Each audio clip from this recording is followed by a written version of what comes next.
Azerbaijan's President Ilham Aliyev has been celebrating what he's called the restoration of his country's territorial integrity with visits to recaptured areas from Armenian forces.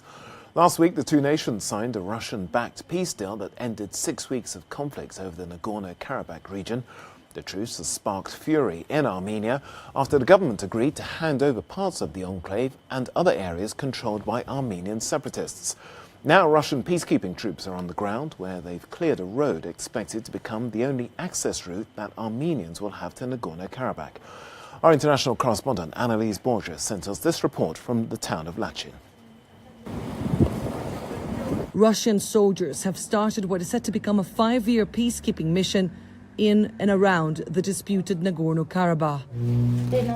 Yesterday, as the tanks went by, we cried.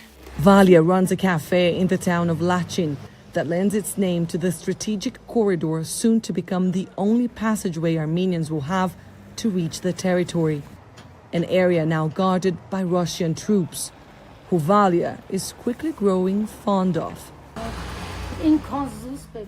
They're so nice. I wake up in the morning and say to them, "Hello, good morning, how are you doing?"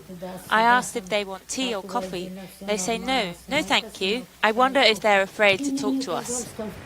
2,000 Russian soldiers are expected to monitor peace under the ceasefire deal negotiated by Moscow.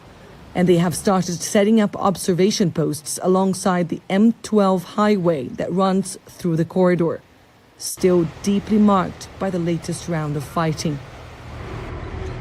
Most residents here still have no electricity or running water, and yet many are determined to stay.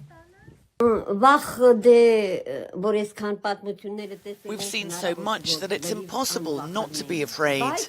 But because of my homeland, because of the graves I have here, because of the roof over my head, I really want to stay.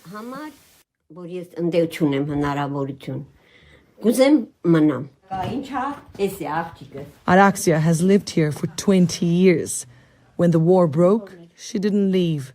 Instead, she decided to open her doors to Armenian soldiers who often come for a coffee or a nap and who didn't want to be filmed. Now she's going to see them go and finds it difficult to predict what will happen next.